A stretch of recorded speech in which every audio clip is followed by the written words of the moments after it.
भीतरा आ गया।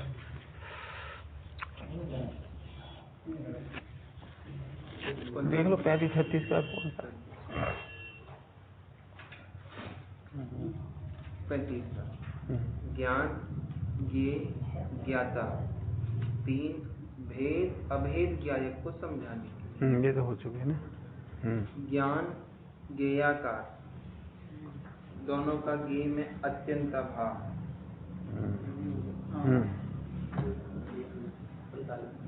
ज्ञेयाकार ज्ञेय शून्य एवं मात्र ज्ञानमयी ही होने से ज्ञानाकार कहो या ज्ञेयाकार एकाकार सदा निर्मल है। ज्ञेयाकार बदलने के लिए ज्ञेय हटाने हो गया आवश्यकता नहीं, हटाया भी नहीं जा सकता। जीव ने ज्ञेयों को नहीं जाना, ज्ञेयों संबंधी ज्ञान को जाना है और उसी का आनंद लिया है। ज्ञान को जानने के लिए दर्शन सामान्य प्रतिभास की दरकार नहीं है। जी आप है ना, फिर से पढ़ो। ज्ञान को जानने के लिए दर्शन अर्थात सामान्य प्रतिभास की दरकार नहीं है। हाँ, माने क्या है अब ये तो सूक्ष्म बात क्या है इसमें? ज्ञान गुण की पर्याय और दर्शन गुण की पर्याय। दर्शन पूर्वम नाणम, दर्शन पूर्वक ज्ञान होता है, ये सूत्र है ना। लेकिन दर्शन पूर्वक ज्ञान होने पर भी दर्शन के अनुसार ज्ञान हो जरूरी नहीं, ये बताना है। दर्शन के अनुसार ज्ञान हो जरूरी नहीं। जैसे वही हम कर रहे हैं, जैसे दर्शन तो कर रहे हैं ये पुद्गल का, और है तो ज्ञान और सुख रहित, और ज्ञान क्या कर रहे थे हम? सुख सहित।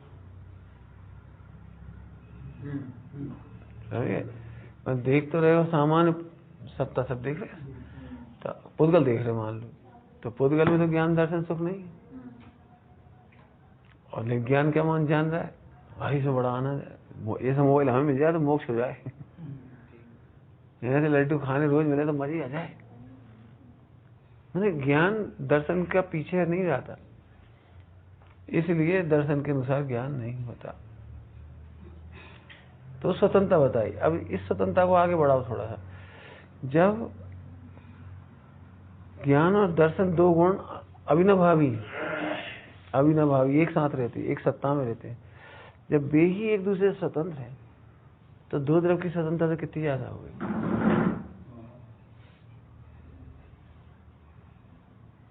माने अब इससे सूक्ष्मता क्या आई कि अब हमारी ये शिकायत खत्म हो गई, कोई हमें राग पैदा करा देता है या क्रोध पैदा करा देता है, अत्यंत अभाव आ गया।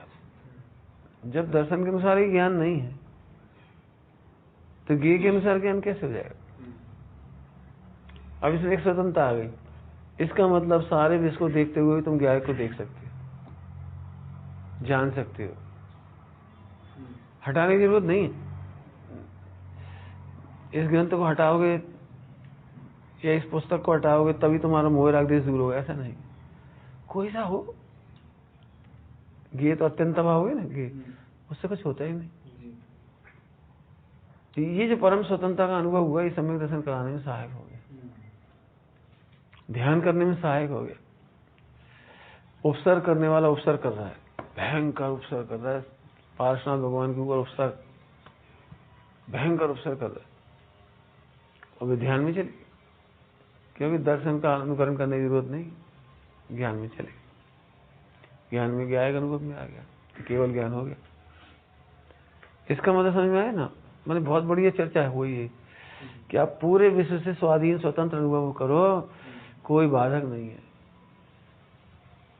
बाधक तुमको कोई ना हो, तुमको कोई बाधक ही नहीं, तुम जबरदस्ती राग देश कल्प रहे हो, जबरन कल्पना कर रहे हो, इनकी वजह से कल्याण नहीं हो रहा।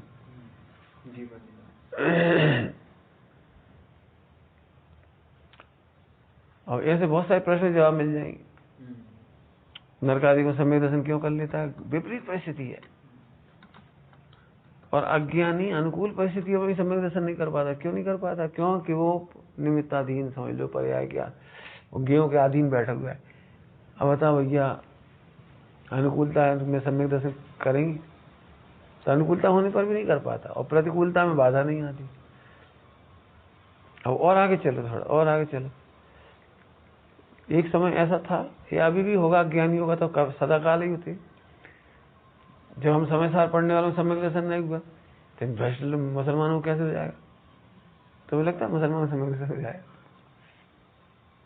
तो ये इसका निषेध करेगा कि नहीं, मुसलमान तो तुमने लोक व्यवहार में नाम रखा है, आत्मा तो आत्मा, वो अपने को निरपेक्ष आत्मा देखेगा, सम्यक दर्शन कर लेगा।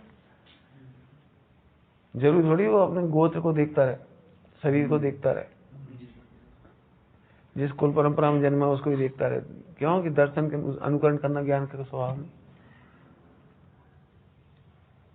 अनुकरण करना जरूरी नहीं है, ज्ञान दर्शन का पीछे जाए कोई जरूरी नहीं। मतलब जो दिख रहा है, वो जो कुछ दिख रहा है, समझ सरल भाषा में जो दिख रहा है उसी को सही जाने माने कोई जरूरी नहीं, कुछ और देख ले।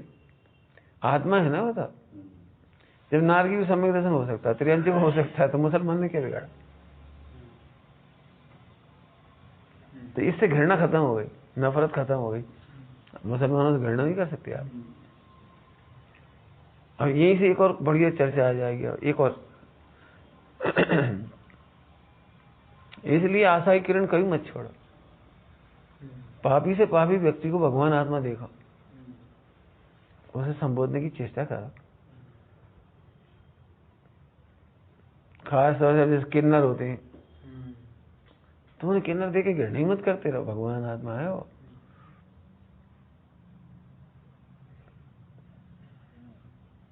शूद्र को शूद्र मत देखो, शूद्र ही देखते रहते हो, भगवान आत्मा है वो। भाई ये जो वर्ण व्यवस्था है वो लोक व्यवहार के लिए, रोटी बेटी का व्यवहार नहीं कर सकते, लेकिन भगवान आत्मा का अनुभव नहीं कर सकते। जी कहां से आया? 4 वर्ण की व्यवस्था द्रव्यान युग में तो नहीं। 4 वर्ण की व्यवस्था तो लोक व्यवहार में है। शूद्र के साथ खा पी नहीं सकते आप, तो लोक व्यवहार है। अब हमने क्या कर लिया, उन लोगों को ऐसा लगता है अच्छा मुसलमान समय समझ जाए, कसाई को हो जाएगा। पहली बार जब गुरुदेव श्री ने प्रवचन में कहा कि कसाई को स्वर्ग चला जाता है, पूरे देश में उधम मच गया। कसाई को पुण्य बनेगा? कभी नहीं बन सकता, कसाई को कभी पुण्य नहीं बन सकता। भाई ये सूत्र पढ़ो, दर्शन को दर्शन के अनुसार ही ज्ञान जाने, ऐसा नहीं है। अब टेक्निकल भाषा में बोलो तो दर्शन की योग्यता जुदी है, ज्ञान की योग्यता अलग है। अवलोकन में कुछ और दिख रहा है, वो होता ही है, लोक में देख लो, अक्षर कुछ लिखे होते, कुछ का कुछ पढ़ती। अब मेरे को ऐसा लगा अभी तो देखा हमने, अगली बार देखा तो वो अक्षर वहां दिख ही नहीं रहे।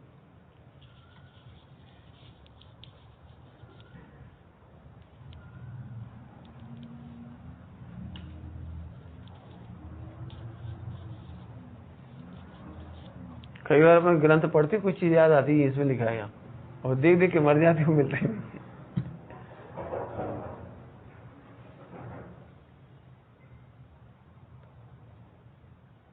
दुशासन ने दीक्षा ली है, मुनि दीक्षा ली है, और हमारे दिमाग में दुर्योधन ही रह गया।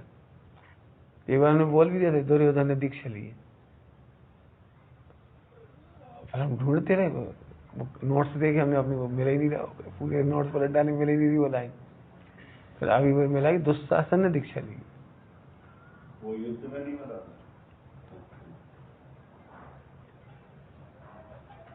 कहने का मतलब ये है कि वो अपने वही चढ़ जाती कहते हैं, वही देखने लगता है वो। तो खैर जो भी हो, घृणा खत्म हो गई इससे, और अपना ऐसा तत्व निर्णय करने वाला सदा अमर ही हो गया। तो अजय प्रसन्न रहेगा, अभी कोई का भय नहीं।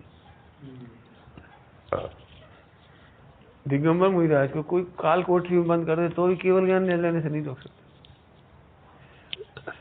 जरूरी थोड़ी काल कोठरी देखी मत देखो, और भी एक कदम आगे चलो, काल कोठरी तो बहुत दूर है, हम तो यही नहीं देख रहे। केवल ज्ञान कब होता है? केवल ज्ञान कब होता है? जब शरीर ही नहीं दिख रहा, आत्मा में नहीं भागना। मैं इसलिए कह रहा हूँ, बहुत काम की बात बार बार घुटाई करा रहा हूँ। हम जब देखो, जब विपरीत परिस्थितियों को रोना रोते हैं तो एक लाइन का ये सूत्र नहीं माना। अब हम कहाँ चले जाएं? इज्जत तो मिलनी चाहिए। इज्जत क्या, किस चिड़िया का नाम है इज्जत? जब देखो हमें इज्जत नहीं मिली, हमें इज्जत नहीं मिली, कोई हमें इज्जत नहीं करता। हमारा भी तो स्वाभिमान है। तुम स्वयं को तो जानो, स्वाभिमान तो तब होगा। पंडित साहब ने समझाई सब बात। हमें भी लगता है स्वाभिमान तो होना चाहिए। पंडित जी बोले स्वयं को जानो तब स्वाभिमान होगा। मैं भगवान हूँ, यह है स्वाभिमान। भोग का भिखारी मानना ये स्वाभिमान नहीं है। पैसों की दीनता होना, हमारे पैसा से खा लेंगे, पैसा से ले लेंगे, ये स्वाभिमान नहीं। तुम्हारा पैसा कहाँ से आ गया? मैंने अपन क्या मानते स्वाभिमान? अपने बाप का खा रहे, किसी के बाप का नहीं खा रहे। अपने पैसे खा रहे, किसी का नहीं खा रहे। अरे तुम्हारा पैसा कहाँ से आ गया? स्वाभिमान हो गया। मैंने परद्रव्य के साथ आप देख कैसे रहे हो, ये आपका चिंतन की शैली अलग। विपरीत परिस्थितियों में सम्यक दर्शन कर ले। अब लोगों पर जब इतनी स्वाध्याय नहीं थी, अब एक लाइन का सूत्र है कितना, लेकिन लोगों निर्णय नहीं थे, अभी भी निर्णय नहीं, तो ऐसे कैसे हो जी? अपन तो रोज प्रवचन सुन रहे, तब सम्यक दर्शन नहीं हुआ। चिड़िया को कैसे हो जाए? कबूतर को कैसे हो जाएगा? और ऐसी घोर विपत्तियों में जहाँ पर परमात्मा सुन के रोने लगते हैं ना, अरे बेचारी, अरे बेचारी, ही भगवान ऐसी दशा हमारी ना हो जाए, ऐसी दशा हमारी नहीं हो जाए। ये सब मिथ्या है। यदि आपको लगता है हमें मोक्ष जाना और अनुकूलता मिले और ऐसा ना हो जाए और ऐसा ना भोगना पड़े और कोई हमें दो अक्षर ना शब्द ना कह दी, तो मिथ्या है ये सब। ये फर्क तुम्हारे देखने का मिथ्या ये। तो फिर क्या भावना होती ज्ञानी को? अब तुम तो सदा स्वतंत्र ही है, सदा स्वाधीन ही है। कौन है जो हमें रोक सकता है? कौन है जो हमें प्रतिष्ठा करे कि नहीं करे, खिलाए कि नहीं खिलाए, दे कि नहीं दे? हम तो ये स्वयं का अभिमान।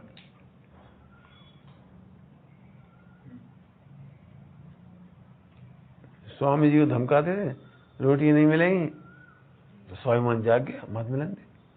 हम तुम्हारी रोटी नहीं मांग रहे तो तुमसे नहीं मांग रहे, तो इस देह में चलना हो तो रोटी मिलेगी। जी है स्वाभिमान। मैं स्वयं को जाने बिना होगा कैसे? जो लोग मैंने अनुकूलता ढूंढते हैं, वे सम्यक दृष्टि कैसे होंगे? हमें जी बताओ, पूर्ण अनुकूलता हुई तो हम ब्रह्मचर्य लेंगे, पूर्ण अनुकूलता हुई तो हम मोक्ष मुनि बनेंगे। जी क्या मतलब निकला? पूर्ण अनुकूलता किस क्रिया का नाम? और बता दो, गारंटी देगा कि तुम कौन से काल में तुम्हें पूर्ण अनुकूलता होगी?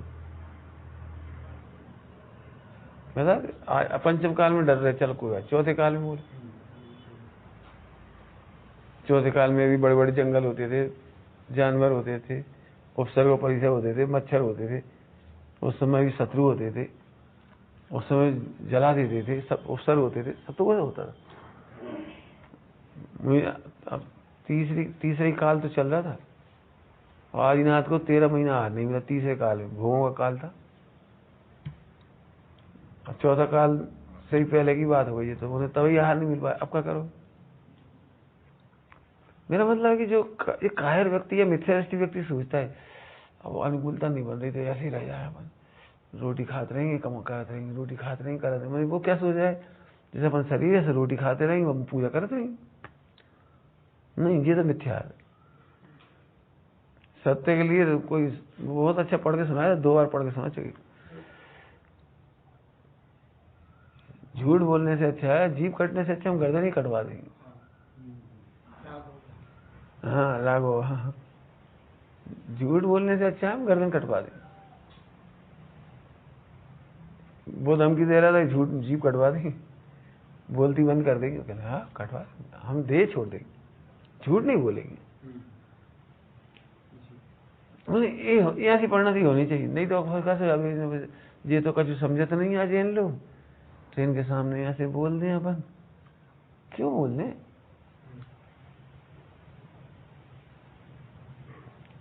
आयु कर्म होगा तो रहेगा, नहीं अगर नहीं रहेगा छोड़ जाने दीजिए। इसका नाम है समाधि। समाधि में जियो, स्वाभिमान मतलब समाधि में जियो। लेकिन वो इतना गहराई से निर्णय करोगे तब होगा वो।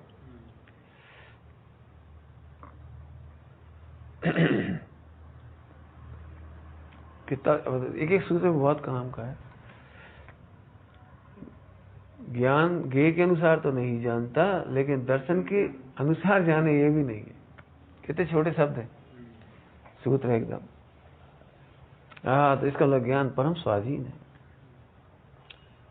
अभी किसी ब्रह्मचारी को या मुनिराज को देखो, तुम्हें संकट दिखाई दे, इतनी गर्मी, धूप में खड़े, भैया पूरा शरीर काला हो गया, ये भैया आंखें ऐसी हो गई। यदि हमारा चिंतन भी इन मूर्खों जैसा ही है, मिथ्या दृष्टि हो जाता, तो हम और में क्या फर्क पड़ेगा।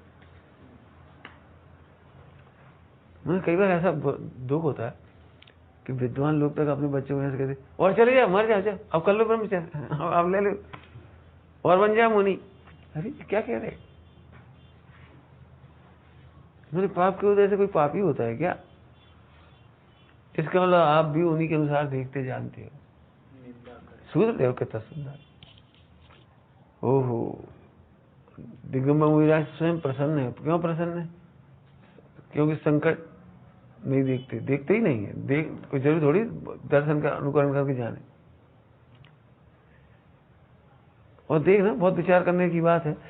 सारी दुनिया जैसे पाप को उदय कहते, ज्ञानी कहते हैं हमें पाप के उदय नहीं। युवल जी बाबू जी कहते थे, उपसर्ग परिचय दिगंबर मुनिराज को छू तक नहीं पाते। उसको उनकी भाषा में ऐसे कहते, जिस बात आयन में वे रहते हैं वहां प्रवेश ही नहीं। अब बोलो आनंद क्यों नहीं होगा? ज्ञान ऐसा निर्णय नहीं करता। हाँ, जरूरी थोड़ी है हम ऐसा देखें। कई बार हम ब्रह्मचारी लोग भी आपस में ऐसी बातें करते हैं, आज गर्मी बहुत है, मैंने फालतू बात। अब जस का कर ले तो गर्मी ज्यादा है, आज तो कम है, आज पानी बरसेगा, आज शिवपुरी में पानी बरसेगा। अरे तो मैंने ऐसी बातें करने से हुआ क्या? मैंने ये फालतू बात है, अनर्थ दंड है। अब काम न करने लगो, यहाँ से पानी गिर जाए, काहे होगी जाए। सोचो, मैंने ब्रह्मचारी किसको कहते हैं? रिद्धियों की चाय तो नहीं है, लेकिन सामने भी पड़ी चीज हो ना, अपने काम की भी हो तो भी ना उठाए, यह है ब्रह्मचारी। अब आ पड़ी है तो ले लो, लौकिक में तो काम आएगी, आत्मा में तो नहीं आएगी, वो तो हम भी जाने, उठा लो। काहे उठा? तो ब्रह्मचारी नहीं है, ये कह रहे हो। मैंने खाने पीने की सामग्री हो, पैसा हो, धन हो, सोना चांदी हो, क्यों उठाए? आज उठा के दूसरों को दे देंगे तो तुम्हारी इसके पीछे मिथ्यात है। दूसरों को दे देंगे, क्यों दे दो? अत्यंत वो सुखी कैसे हो जाएगा? वो सुखी कैसे हो जाएगा इस पैसे? तुम तो सुखी नहीं होगे, वो हो जाएगा। मैंने ऐसा दृष्टांत दे रहे, हमारे आलू खाने का त्याग ले, रास्ता में फ्री में आलू पड़े, हम उठा लेकर हम नहीं खाएंगे, वही खा लेंगे। यहाँ से मिथ्या है, जो चीज हमें नहीं खाते उन्हें वो सुखी कैसे हो जाए? जिन 5 इंद्रिय के विषय भोगों से हम सुखी नहीं होते, वे कैसे हो जाए? अब मैंने बहुत बड़ा सूत्र है, मैंने सारे मिथ्या उपदेश बंद हो गए इसमें से। अब मुझे आज कभी ये उपदेश नहीं दे सकते कि तुम पूजा करोगे, पैसा होगा, तुम सुखी हो जाओगे। तुम भगवान के दर्शन पूजन करोगे तो तुम्हें बहुत संपत्ति मिलेगी और तुम सुखी हो जाओगे। ये मिथ्या उपदेश वगैरह दे ही नहीं सकते हो। कि फिर लोगों धर्म की प्रभावना नहीं होगी, मत होगी।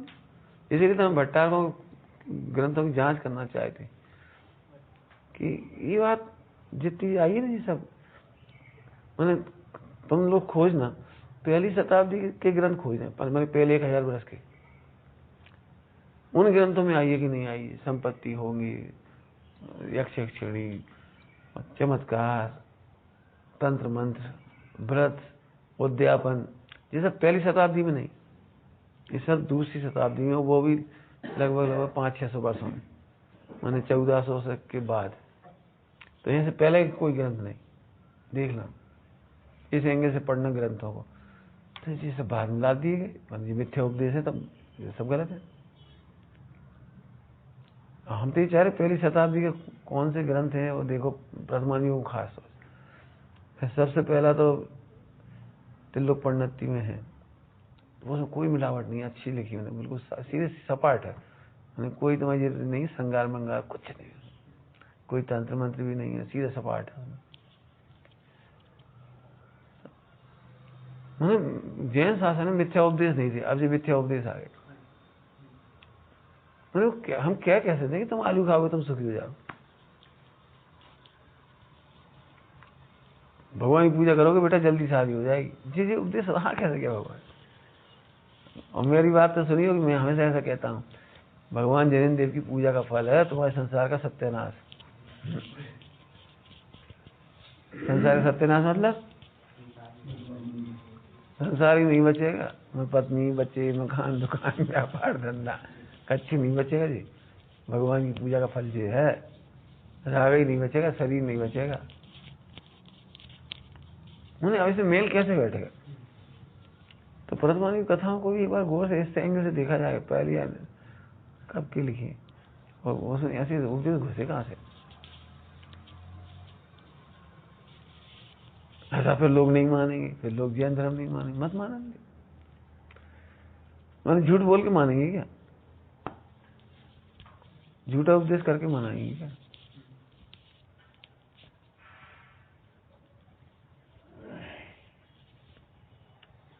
ऐसे श्रृंगार काल कब से चालू होता है, श्रृंगार काल इसे तुम्हारे हिंदी में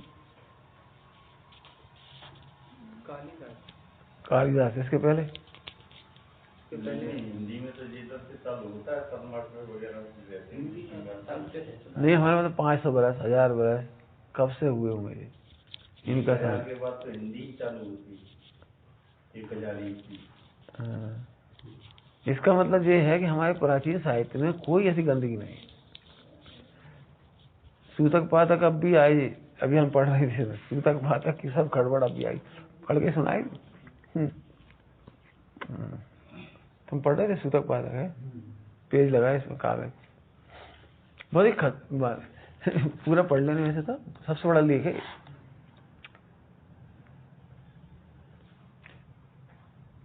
जन्म मरण के समय की अशुचिता का कुछ संबंध होने से लोक में जनना सोच मतलब जन्म का तथा मरना सोच अर्थात सूतक पातक की कल्पना की गई।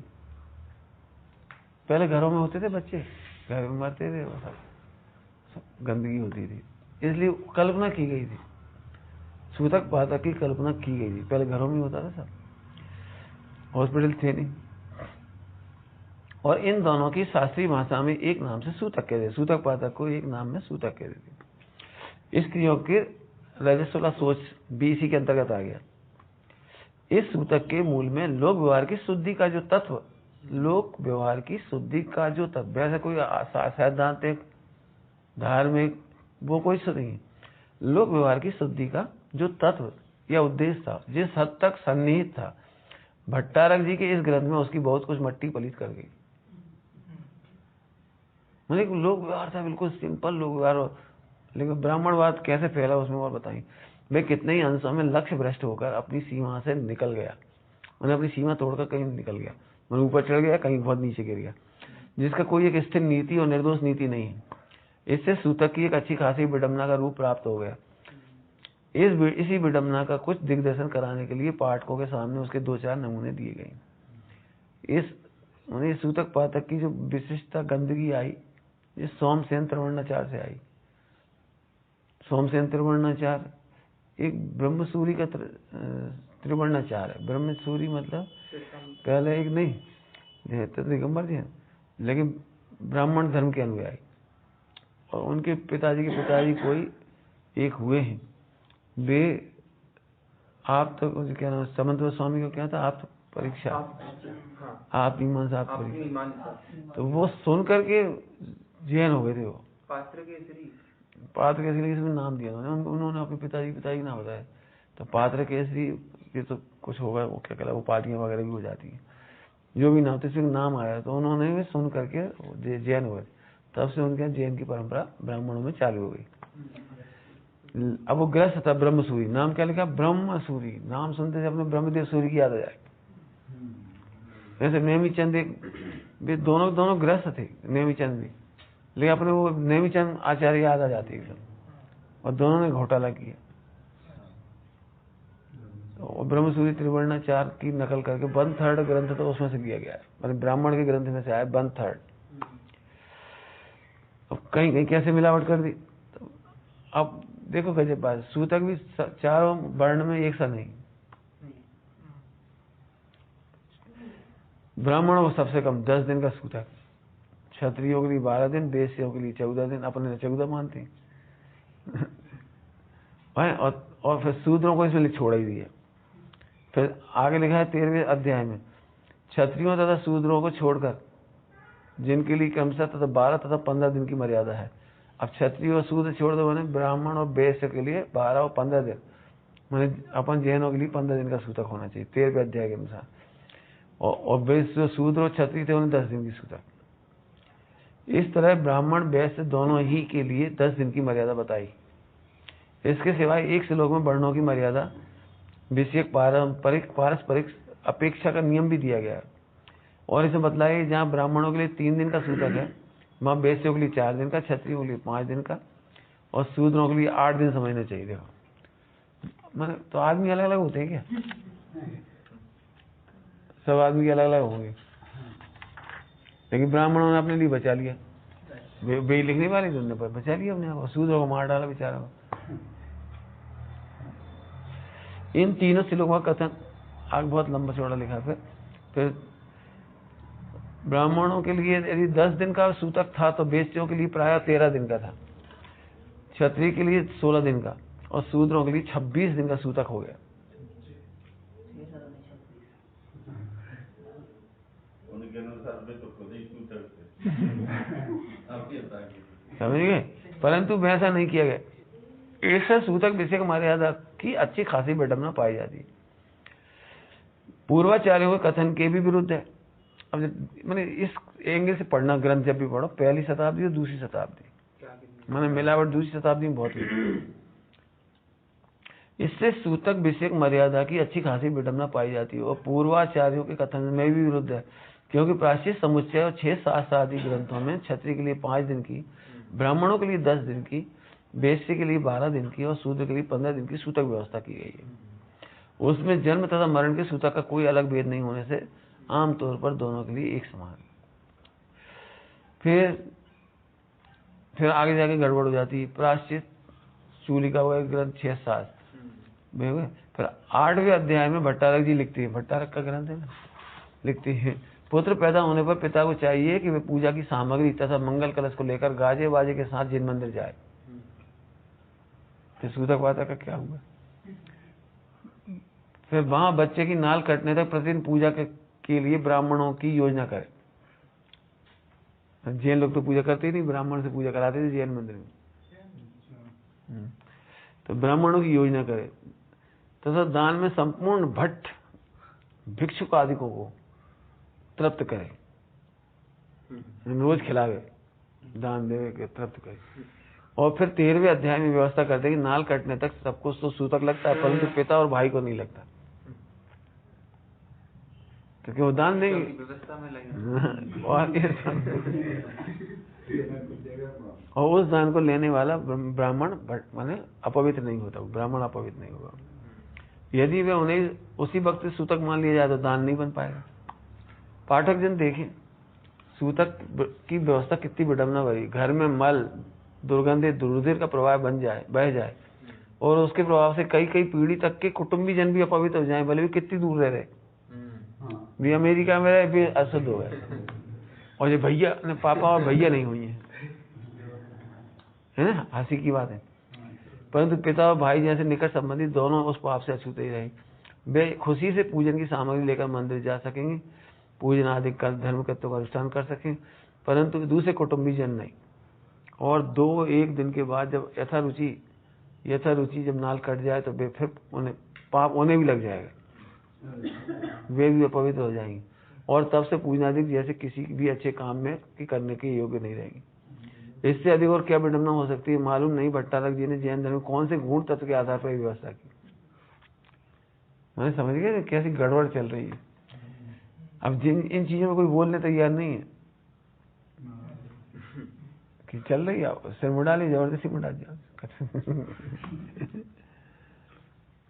जैन सिद्धांतों से तो ऐसी हास्यास्पद बातों का कोई समर्थन नहीं होता। इस व्यवस्था के अनुसार पिता भाई के लिए सूतक की कोई मर्यादा भी कायम नहीं रहती जो ऊपर बतलाई गई है।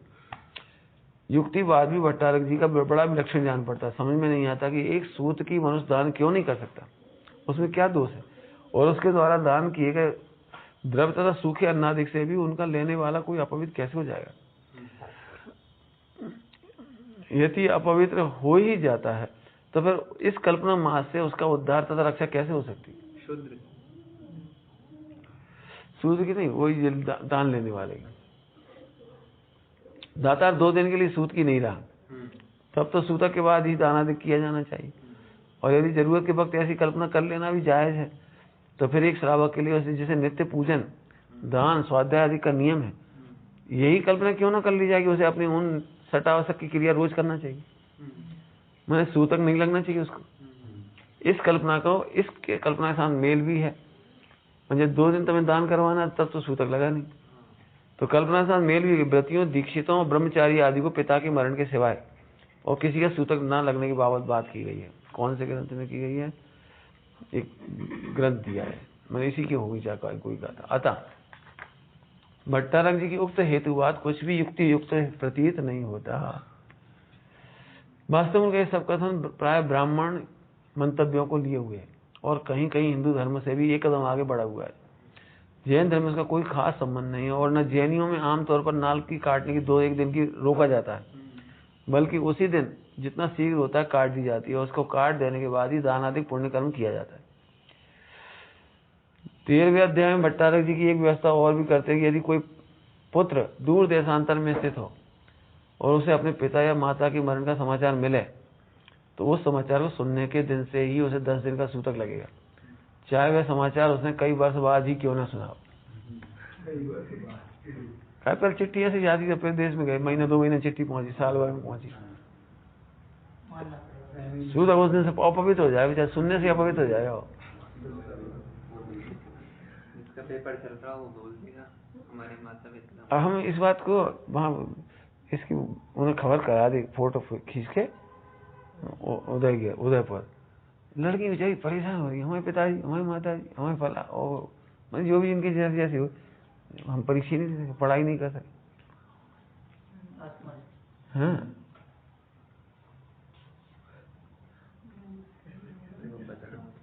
ये भी सूतक की कुछ कम विडम्बना नहीं है। यह भी उस सूतक की कुछ कम विडम्बना नहीं है कि उस पुत्र ने पिता का दाय कर्म नहीं किया, सबका स्पर्श नहीं किया, सबके पीछे शमशान भूमि नहीं गया, ना ही पिता के मृत शरीर को दूषित वायु ही उस तक पहुंची। परंतु फिर भी इतने अर्थ के बाद हजारों मील की दूरी पर बैठा हुआ है, वो अपवित्र हो जाता है। समझा है? दान पूजन आदि के धर्म कृत्यों के योग नहीं रहता। ये कितनी हास्यास्पद व्यवस्था है, इसे पाठक स्वयं सोच सकते हैं। क्या यह भी जैन धर्म की व्यवस्था है? छेद पिंडादि शास्त्रों में तो जलानल प्रवेश आदि द्वारा मरे हुओं को की तरह परदेश में मरे हुओं को भी सूतक नहीं माना है। जिसका मरण परदेश में हुआ है, हाँ, मरण जैसे हुआ तो उसमें अशुद्धि क्या होगा? मरण में घर में डेड बॉडी है, उसके क्वारंटाइन जैसा ही है, वो 2-3 दिन के लिए संक्रमण ना हो। हाँ, और क्या, मैं उतने ही है, बस ज्यादा नहीं। इधर परस्पर बाधित नहीं होता है। हाँ, तो ये तो गड़बड़ है ना इसमें तो। ये तो समीक्षात्मक ग्रंथ है, तो ये तो बराबर हो गया। हाँ, तो भट्टारकों ने जो ग्रंथ लिखे वो विरोधी है, धर्म विरोधी हो गया। और भी बहुत लिखे ना, मेरे पेज लिखे ढेर, पढ़ चले अभी तो बहुत पेज।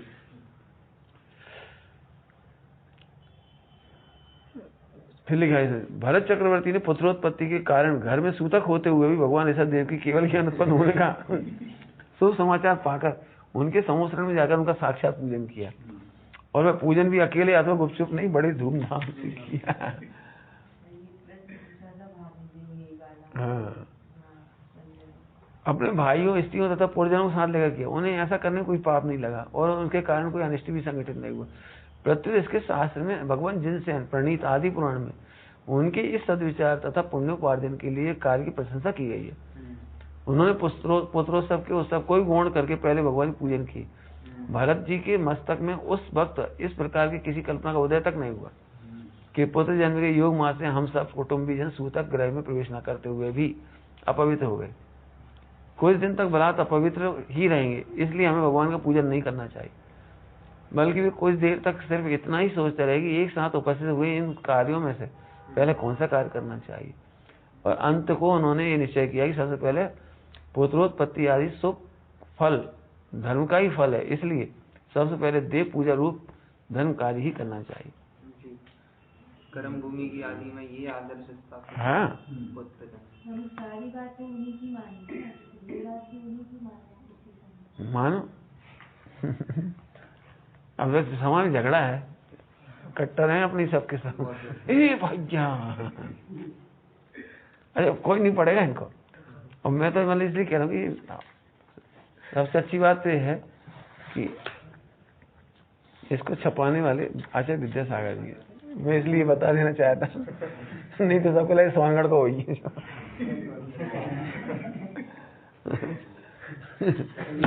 जी अच्छा है, अभी मैं सोनगढ़ के नाम पे जाए ना तो तूफान मच जाए। देखो देखो आगे विरुद्ध बातें हो गई, हमने सुनी थी, सही सुनी थी हमने। इन्होंने ही छपवाया इसको बहुत विस्तार से। मतलब हमारा मतलब इनके आधार पर फिर नोट्स बनाओ, फिर 2 पेज 4 पेज के पढ़ो। सूतक पादा उस उधर उधम हुआ था इस पे, वहां भी हमें बोलना पड़ा था, फिर हंसना पड़ा। तुम थे वहां, उस उधर भी ऐसी बातें उठी थी, तो हमने कहा ये तुम पढ़ो उसे।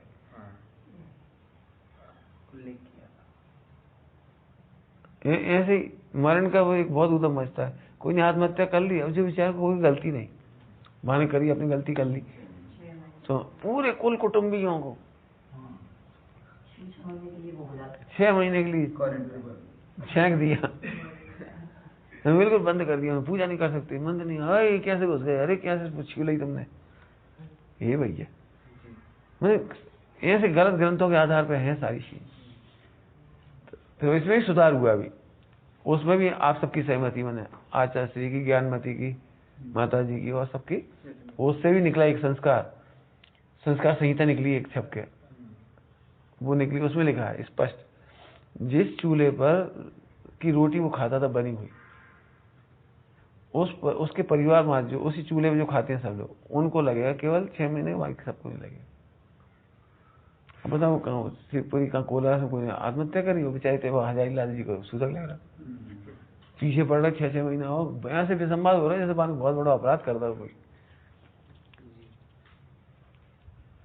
और इस मामले में सबसे खुशी की बात है कि विश्व में यदि जैन धर्म का कोई नियम पाला जाता है सबसे ज्यादा जैनों के द्वारा, 100% जैनों के द्वारा, वो यही नियम है।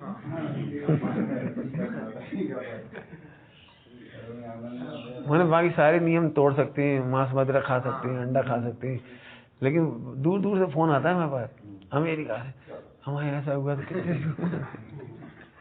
मैं तुम चिंता नहीं करते, मैं तो वैसे ही सदा सूता तुम पढ़ते कहाँ, मंदिर जात कहाँ। नहीं ऐसी बुरी दशा हो रही, तो इन पर लिखो, सोच तो करनी पड़ेगी, बतानी चाहिए इन सब बातों को। हम तो खैर पढ़ लिया तो अब ऐसे सबको नहीं बताऊं ग्रंथ, तो सबको चले ये मन से कह रहे हैं, हम तो पहले ही जाना ये सोनगढ़ी है। इसलिए स्वाध्याय एक्चुअली क्या है, पहले स्वाध्याय नहीं करते हुए ठगी जाते थे, और भट्टारक तो चाहती थी कोई स्वाध्याय ना करे, इसलिए 1000 वर्षों में बहुत कपोल कल्पित ग्रंथ लिखे गए, हजारों ग्रंथ है 1000 वर्ष में, बहुत ग्रंथ लिखे गए भट्टारक बाद से। मैंने भद्रबाहु संहिता लिखी, भद्रबाहु के नाम से लिखी, अभी गई हो, नाम उनका भद्रबाहु, वे तो केवली थे तो उनके नाम से श्री केवली। तो उनके नाम से क्या लिखा है कि जो मुनि दिगंबर धर्म को अपनाता है वो जैन धर्म से बाहर है, उसे 5 प्रकार के कपड़े पहनना चाहिए, रेशम, कोसा, जैसे का वो छाल, 4-5 तरह के कपड़े। यदि इस कली काल में भी वो दिगंबर धर्म का हट करता है तो जैन धर्म से बाहर है। ये ऐसी बदबाव संहिता में लिख दी ये बात। इसलिए हम कहते पढ़ोगे तो बहुत समझ में आई ये चीजें। अब अपन लोगों को कर्तव्य, चूंकि अपन विद्वान है तो अपन लोगों को कर्तव्य इन पे लेख लिखे जाए,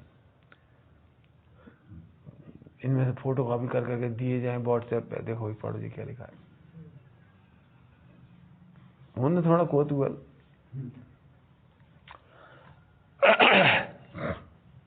जब शांति दादा जी महाराज हुए पहले, तो उसका नाम बता रहे थे कि उन्होंने, उनके जो गुरु थे वो ऐसे ही थे, तो उन्हें जो दिगंबर धर्म मिला, उन्हें कुछ ना कुछ तो निर्णय हुआ ही हुआ, ऐसा बात है। हाँ पढ़े, स्वाध्याय करते थे, स्वाध्याय बहुत किया। रात को मंदिर में प्रवचन करने जाते थे उस समय, छोटी उम्र में शास्त्र वाँचते थे। स्वाध्याय करने वाला जग जाता है। चलो भाई एक सूत्र पढ़ो, एक ही सूत्र में इतने हो गए। ज्ञानाकार एवं ज्ञेयाकार ज्ञान पर्याय के ही सामान्य विशेष हैं। ज्ञान पर्याय के ही सामान्य और विशेष हैं, ज्ञानाकार और ज्ञेयाकार। ज्ञानाकार माने सामान्य और ज्ञेयाकार माने विशेष। मैंने इन दोनों में अंतर करने की आदत मत डाल। कठिन पॉइंट कठिन क्यों है कि हमारे संस्कार में ज्ञेयाकार माने विरोधी तत्व लगता है, विशेष नहीं लगता है। विरोधी, विरोधी माने ये क्या क्या जानने में आ रहा है, क्या क्या जानने में आ रहा है, जानने में ही नहीं आया तो अच्छा है। ज्ञेयाकार है तो क्या हुआ, ज्ञानाकार ही है वो। सामान्य विशेष का ही फर्क है और कुछ नहीं है। मैं थोड़ा कठिन क्यों है ये, क्या भगवान को नहीं जान रहे, आत्मा को ही जान रहे। हमें अभी भी ये घबराहट लगती है, भगवान को तो जान रहे, अपन कहाँ जान रहे, भगवान को नहीं जान रहे, पहले आत्मा को कहाँ जान पाए, और मेहनत करो थोड़ा आत्मा को आ जाने। अब ये गड़बड़ है थोड़ी सी। इसमें क्या हो जाता है, फिर भगवान को जानने में का भी स्वरूप नहीं जानते और आत्मा को जानने का स्वरूप ही नहीं जानते। तो गड़बड़ क्या हो जाती है कि या तो भगवान पूजे, माने परंपरा रहती है ना, तो भगवान पूजे छोड़ दें, आत्मा के चक्कर होने छोड़ दें। आत्मा का अनुभव तो हम कहीं भी कर लेंगे, भगवान के सामने तो हम भगवान को ही देखेंगे। अब इस गड़बड़ से बहुत बड़ी गड़बड़ जो बहनों में हुई ना, उधर सोनागिर वाले भैया वो हैं जो शैलेश, भगवान के सामने आत्मा का विचार तक मत, आत्मा की लाइनें मत गाओ। आत्मा वाली बात है, पंडित साहब की सारी पूजा हटा देना। भगवान के सामने ये पूजा नहीं करना चाहिए। आत्मगुण पोषक उज्ज्वल मुकुंद, ये नहीं पढ़ना। अब इसमें बहुत मैंने चल रहा है और वो करने नहीं चाहिए, वहां पाप। अरे क्या पाप हो गया, ज्ञानाकार ज्ञेयाकार सामान्य विशेष ही तो है वो। ज्ञानाकार सामान्य, ज्ञेयाकार विशेष है। समझ में आया कुछ, तब नहीं समझ में आया ना। ज्ञानाकार ज्ञेयाकार क्या होता है, नहीं आया तो हम बता रहे। दर्पण है, दर्पण, तो दर्पण में दर्पण है, सामान्य सामान्य बात है, दर्पण ही तो है। और विशेष बात क्या है, ये दर्पण में अपन सब दिख रहे, ये विशेष बात हो गई। तो विशेष बात है, हम ये पूछे यहाँ ये बच्चा दिख रहा है इस समय, तो इसमें एक पत्थर मार दे, जहाँ जिधर ही दिख रहा है ना, इसको एक पत्थर मार दे, इसे लगेगी नहीं लगेगी, तो क्या होगा फिर, ये दर्पण टूट जाएगा। इसका मतलब यहाँ सामान्य विशेष का भेद नहीं है, इसमें सामान्य ही है वो। मैंने अब बचे विशेष के काल में सामान्य का अनुभव करना ही समझ, जिसके लिए समय साजी गाथा में साग सब्जी का दृष्टांत दिया। नमक, लवण, नमक, तुम क्यों कितना नमक खा लेते तुम रोज, तो अब नमक खा लेते हैं मतलब सीधा कोई खाता है कोई। अभी मम्मी तुमसे पूछे क्या है, तुमने शक्कर खाई, भगवान कसम नहीं खाई, तो अपन क्या मानते, शक्कर खाना माने डब्बा में हाथ डाल के खाना। लेकिन ये बताओ, दिन भर तुमने दूध मीठा पिया, चाय मीठी पी, खीर मीठी खाई, लड्डू मीठा खाया, शक्कर नहीं खाई। लेकिन बच्चे से जाकर पूछो अब तुम घर जाओ, तुम अपने भैया से पूछो, छोटे भैया वो है ना कजन, उससे पूछो जिनम से, खाए तुमने शक्कर खाई, कब खाई, कम कौन ने कही, हमने तो नहीं खाई। मतलब वो उसको वही पकड़ में आता है, हमने नहीं खाई। और जब शक्कर घर में कोई नहीं खाई, तो फिर 1 महीना में 5 किलो कहाँ गई?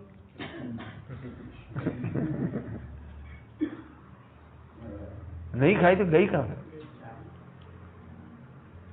इसका नाम है सामान्य। अब थोड़ा और आगे चलो, शक्कर से तो सरल हो गए दृष्टा। अब किसी को डायबिटीज हो तो वो कहता भाई साहब शक्कर तो ठीक है, तुम गेहूं खा रहे हो वहां में भी शक्कर है, तुम गेहूं नहीं खा रहे शक्कर खा रहे हो, मीठे फल नहीं खा रहे हो शक्कर खा रहे हो, मक्का नहीं खा रहे तुम शक्कर खा रहे हो। जो जिसमें भी शुगर है, ग्लूकोज है, शक्कर है। समझ में आई ना बात?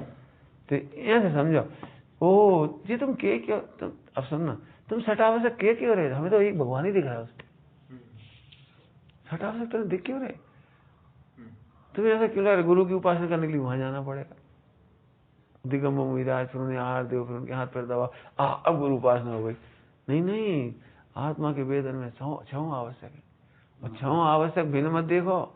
मुनिराज की भक्ति में आत्मा ही है, मुनिराज की सेवा में आत्मा ही है, अलग क्यों देख रहे हो? परिचर्या करने में आत्मा ही है। हम का आगू दबाए इनके पांव, जैसे हमें का मिल जाए, हम का नौकर है। हाँ तुम नौकर ही हो, मैंने तुम परिचर्या करते हुए तुम्हें आत्मा नहीं दिख रही। परिचर्या विशेष है और आत्मा सामान्य। अब इतनी मेहनत, अभी मेहनत करनी पड़ेगी। सुनने में तो सरल लग रही चीज, मेहनत करनी पड़ेगी। ओह, आहार करते करते मुनिराज को असंख्यात बार आत्मा का अनुभव कैसे होता हो, समझ में आ रहा है? आहार करते करते असंख्यात बार शुद्धोपयोग। अब सुनो, समय दृष्टि को भी ऐसा होता है। अब सोचना पड़ेगा, तो मेहनत करनी, इस सूत्र में मेहनत करनी पड़ेगी आपको। इसलिए सूत्र मुझे बहुत प्रिय है। मतलब ये सूत्र तो ऐसे लगाते जैसे कोई शब्द तो खराब ही और अच्छा कोई मिल नहीं रहा, खराब शब्द ले रहे हैं। जैसे होता है ना, कोई साबुन सारे बैक्टीरिया को धोकर बाहर कर दे, ऐसे सूत्र सारे मुंह दूर हो जाते हैं। इतने प्रिय, अच्छे से, मैंने आनंद का स्वाद आता है। सामान्य को देखने का जी, अब विशेष देखते से दुखी होते, विशेष देखना बंद कर। और इसलिए शिकायत होती है। अब हम 10 साल से सेवा ही कर रहे, सेवा और आत्मा को भिन्न क्यों किया? तुम सेवा करने वाले क्यों देख रहे हो अपने आप? आत्मा देखो ना, तब ये समाधि कराने में बहुत आनंद आएगा। फिर ये बोझ नहीं ला। आप सोचो, मुनि संघों में कितने ही मुनिराज ऐसे हैं जिनका पूरी जिंदगी, समझ लो 1 लाख साल की आयु है, तो 1 लाख साल तक वे कोई न कोई की समाधि कराते थे, और मोक्ष हो जाता है उनका। क्यों हो जाता हो? अब हमने क्या कर लीजिए, तो फालतू काम है। इनकी लैट्रिन फेंको, इन मुनिराज की बाथरूम फेंको, इन मुनिराज के कफ निकालो, इन मुनिराज की आंख साफ करो। और हम कब पूजा करेंगे, हम कब स्वाध्याय करेंगे, और ये सब तो शुद्ध ध्यान लगा रहे हैं, हम कब करेंगे? कि नहीं नहीं, सब कुछ यही है। जित तुम्हें देखनी ताकत होनी चाहिए तुम देख ले, और नहीं देखो तो फिर ऐसे लोग क्या करेंगे, भाई हम तो अब थक गए, अभी हाल उन्हें समाधि करा के निपटी, हमें भी तो किसी दिन चैन लेने दी। इसका मतलब उस समय चैन में नहीं थे।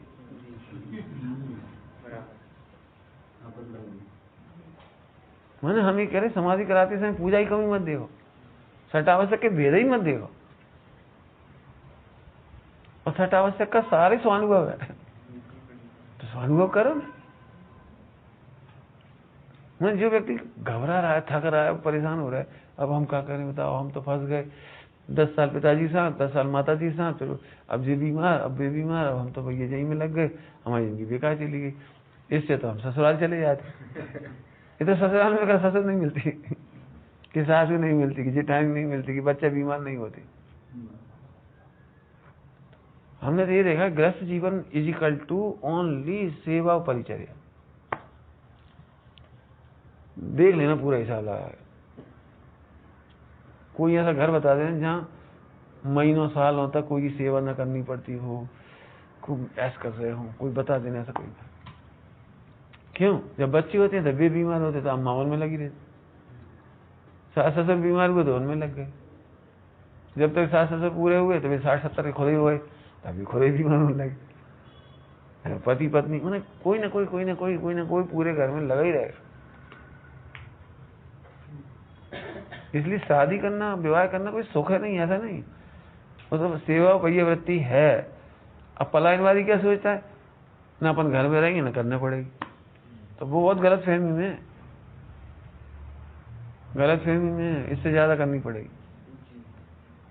गृहस्थ में तो कदाचित कम करना पड़ेगी, हालांकि हमारे हिसाब से कम नहीं है, ये योग्य हो तो। क्यों? खुद के घर की नहीं तो पड़ोसियों की भी तो समाधि कराएगा, मित्रों की भी तो कराएगा, रिश्तेदारों की भी तो कराएगा। मतलब साले साली सासुर सास बीमार हो जाए तो फिर नहीं जाते लाला जी? बताओ नहीं जाते। हमारा मतलब जी को नहीं करी, सेवा नहीं करनी पड़ती।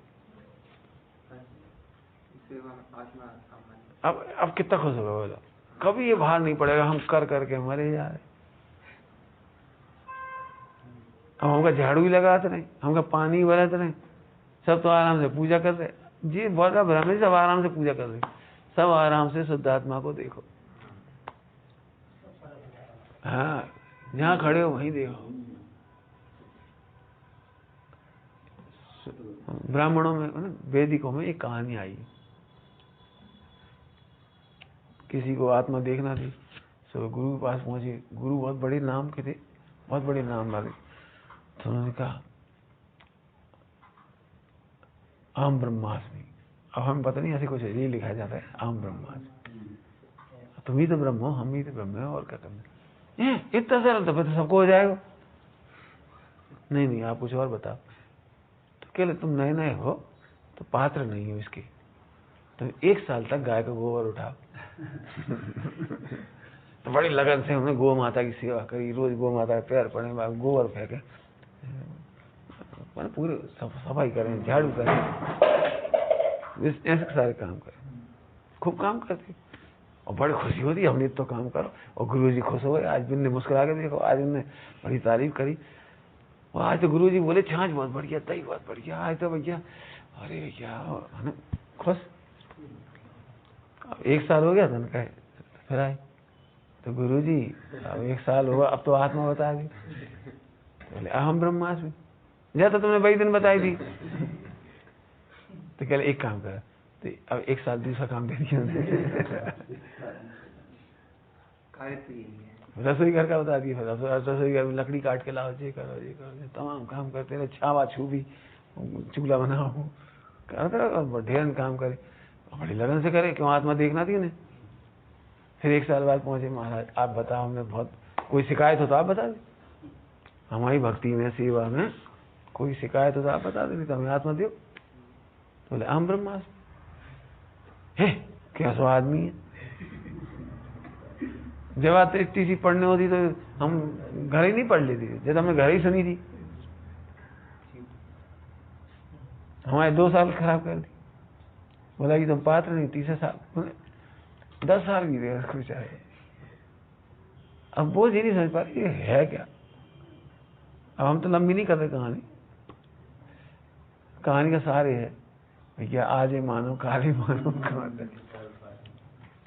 अब ये समझ में आ रही कुछ? अभी समझ में नहीं आ रही थी 1 साल तो ठीक है, शादी कर लो, जाओ मत मानो, कर लो शादी ब्याह, बच्चा कर लो, घर दुकान चला, फिर आ जाइए हमारे पास। फिर कहेंगे बेटा तुम भगवान नहीं ऐसे तो सभी को हो जाए। तो जाओ अब पढ़ो 5 साल, ये करो, फिर वो करो, ये करो, वो करो। आखिर में सुनना यही पड़ेगा कि विशेषाकार है जो वे सामान्य है। अब बहुत आनंद आए, झाड़ू लगाते लगाते आपको शुद्धात्मा का आनंद आएगा। अब हमसे लोग बार बार पूछते, हमने इनसे कई बार कहते तो सम्यक दर्शन करो, फिर पूछ अब क्या करें सम्यक दर्शन, तो झाड़ू लगा। जब हम इतनी खुल्ला खेल रही भाई, अब तो मस्ती नहीं आ रही तो हम कैसे कहते तुम सम्यक दृष्टि बता, हम तो नहीं कह रही। या तो ही कहो ना हमें आनंद आ रहा है पूजा में, और हमें यहाँ में कोई भेद नहीं दिखाई दे रहा, तुम कहो तुम में होना चाहिए मत। क्यों? सुअर अच्छा होता है कि बैल? बोलो डरो, बैल अच्छा होता है। अब दृष्टांत कोई है, डरना नहीं। और शक्कर का सुअर और शक्कर का बैल, शक्कर का शुगर और शक्कर का फैल। तो तुम दोनों में से कौन सा खाना पसंद करो? जी जी ऐसा मिल रहा था।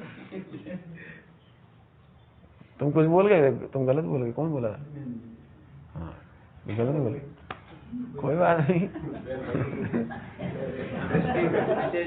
हाँ और उसे सही बोला। देखो कितना बढ़िया होता है एकदम। दो बने तो दोनों शक्कर, ये है सामान। तुम्हें भेद क्यों लग रहा है सटा हुआ शक्कर? बोले हम सच कह रहे, जो अपने माता पिता की सेवा नहीं कर सकता वो मुनि नहीं बन सकता। पता है आप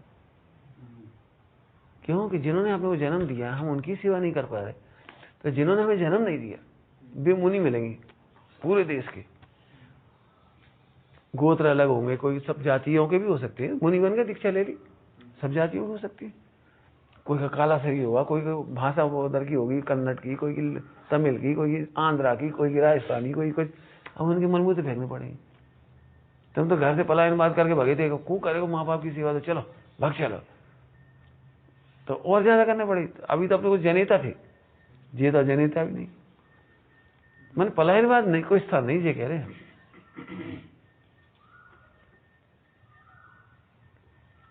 कभी ये मत सोचो कि पलायन कर जाए। जैसे तो धर्म ही कर लें। धर्म की चिड़िया का नाम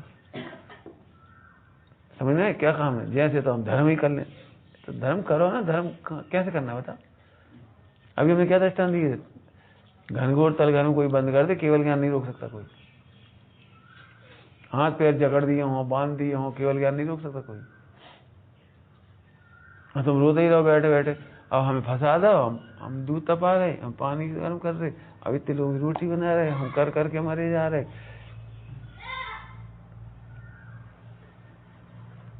रोते रहो। अब समझे विशेष में सामान इतना कठिन इसलिए है सरल, लेकिन जिसकी विशेष पे दृष्टि पड़ी वो तो परेशान है।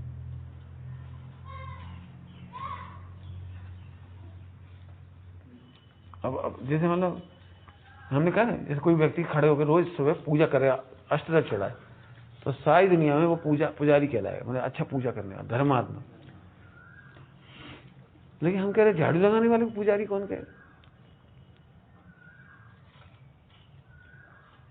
संयोग की बात है, हम तो देख के अच्छा लगता है। मालन मंदिर में द्रव उठाने गए, संयोग से हम भी 9:30-10 बजे गए, 9:30 पौने 10 उसी समय हो गए। तो बाकायदा पूरे हाथ जोड़ के भगवान ढोक दे रही थी। अब तुम्हारी तरफ वो द्रव नहीं चढ़ा रही, ढोक दे रही। अच्छा लगा देख करके, बड़ी भक्ति से पूरा ढोक दे रही जमीन पे। यहाँ से नहीं पीठ करे जा रही है, चलती चली जा रही है, भगवान का खिलौना हुआ है। हाँ भगवान आदर से। अब कहो जैनियों कल्याण ना हो, बाग हो जाए। पहले मनोज था, मनोज उसकी मिसेज कक्षा में बैठती थी, कोई कक्षा ली, कोई पाठशाला चलाए, कुछ करे, सुनते थे। तो कभी कभी जो माली नहीं देता ना, वो हजरत गेट खोलता है, तो बड़े श्रद्धापूर्वक वो दर्शन करता है। हमारा कहने का मतलब ये है कि हमें क्या लगता है, हम जो द्रव्य चढ़ा रहे जी हमारी पूजा भक्ति। हम कह रहे लिखो इस पे, हमने कहा भी था लिखो। मैं अपन मंदिर में गया, कचरा पड़ा है, अब तूने पूजा नहीं करी। जीव जंतु पड़े मरे बनाए, तुम्हें कोई मतलब ही नहीं। बल्कि हम तो अभी समाज में कहना चाह रहे हैं, हमें इतना बुरा लगता है रोज जाके देखने में, रोज ही बुरा लगता है। पूजा करती और क्या कहलाती लौंग, और छोड़ वहीं पटक दे सब। क्या वो बेदी पे के नीचे? अरे इतनी तो सामान्य है कि हम कहीं भोजन करने जाते हैं तो वहां ढोलते नहीं, भोजन करते कोई चीज उठा के डाल देते, इतना तो कॉमन सेंस। मंदिर में पूजा करने जाएंगे, खूब दर से ढोल देंगे और ऐसे तोड़ तोड़ डाल देंगे, और कुर्सी वहीं छोड़ जाएंगे, टेबल वहीं छोड़ जाएंगे, चौकी वहीं छोड़ रखा है। जो तो बाबू काम है, मैं तुम्हारा काम ये है कि समोसा में आकर जूठन छोड़ जा।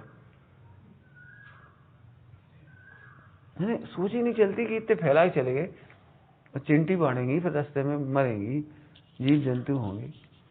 तो हम समझ में इतने विचार शक्ति वाला नहीं, हमसे पूजा नहीं करती। कल विचार शक्ति बहुत चला था, हम इसे पूजा नहीं कहते, तुम्हारी विचार शक्ति नहीं है। मैंने भगवान तुम्हें जाले लग रहे, तुम देख के चलते हो, मतलब तीर्थ क्षेत्र में जाके देखो भगवान पर जाले लग रहे, बीट पड़ रही हो, क्या कहलाती, चूहे की लेंडी पड़ रही हो, जय हो बड़े बाबा की। तो कहाँ बड़े बाबा हुए तुम्हारे? एक बार जाके देखो तो ढंग से। हमें क्या लेने, हम तो चल रहे, हमें इतने सारे मंदिर करने, इतने सारे मंदिर, अरे एक ही मंदिर कर लो, कोई बात नहीं। एक बात बताओ, 100 मंदिर सोनागिर वगैरह में कई बहुत सारे मंदिर होते हैं, और जगह जगह पारसनाथ हैं, आदिनाथ हैं, चंद्र प्रभु ज्यादा है, ठीक है। तो हमें ये नहीं समझ में आ रही कि सारी चंद्र प्रभु भगवान का अनादर कर रहे हैं, एक ही जगह ढंग से नहीं बैठ पा रहे। यार एक ही जगह बैठ गए, एक चंद्र प्रभु तो सारे एक ही तो है, पारसनाथ एक ही तो है सब जगह। लेकिन नहीं, हम भटकेंगे भी और चाहे जट डालेंगे, और बिल्कुल पूरा ध्यान, मतलब एक आध मंदिर तो ढंग से करते होंगे, भगवान जाने, ढंग से तो खैर कोई करता नहीं हमारे हिसाब से। लेकिन चलो चलो चलो चलो भैया, भाई तो बड़ा पहाड़, गर्मी फिर 9 बजे नीचे उतरते हो, गर्मी चढ़ रही। उन्हें कब समझ में आएगा कि हमारा सदाचरण भी भक्ति है, पूजा भी भक्ति है, आज्ञा भी भक्ति है। ये विशेष की भेद क्यों करती हो, विशेष में सामान्य क्यों नहीं देखते?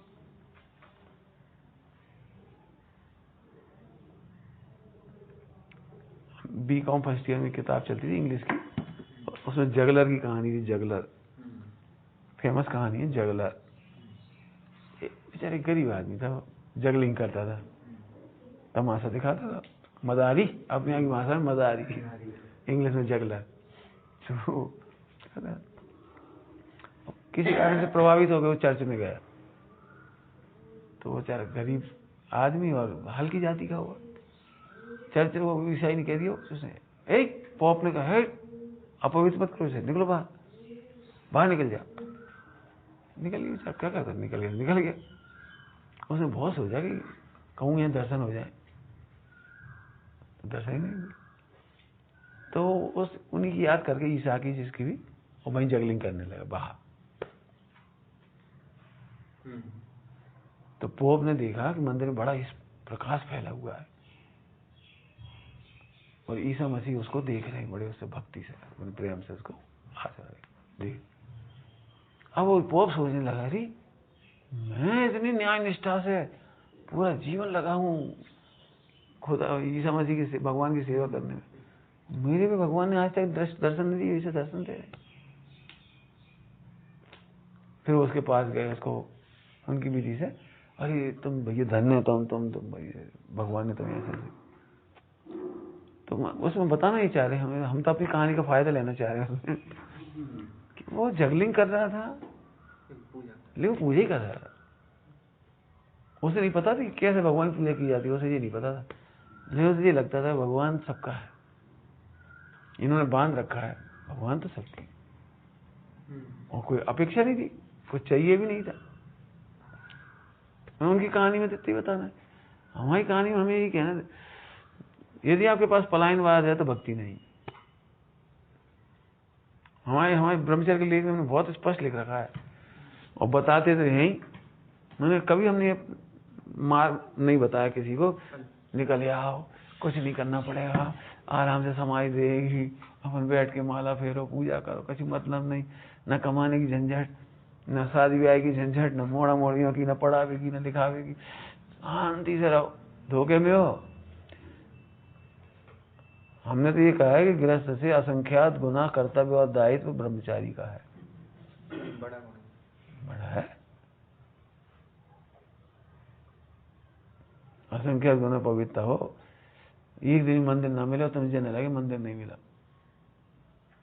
एक दिन भी पूजा न कर पाओ, ग्रंथ ना पढ़ पाओ तो मुझे लगे कुछ कमी नहीं, तो समझो आपने भक्ति की है। भक्ति की परिभाषा सोचो क्या होगी। लेकिन आम पब्लिक तो खैर यही कहेगी पूजा नहीं करती तुम लोग, भक्ति नहीं करती। भक्ति कब कहलाती जब वो ढोला मंजीरा बन जाए, बढ़िया नृत्य हो जाए।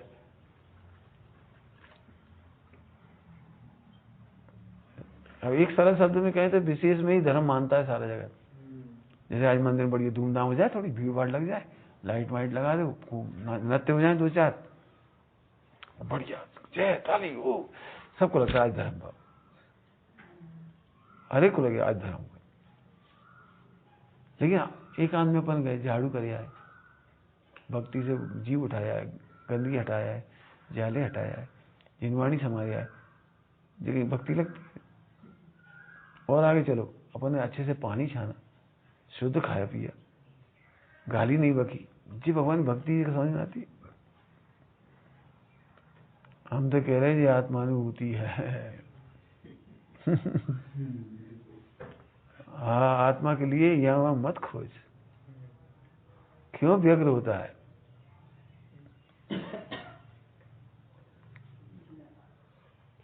यहाँ से बढ़िया बढ़िया सूत्र हैं, 2 ही सूत्र चले। ओम नमः शिवाय।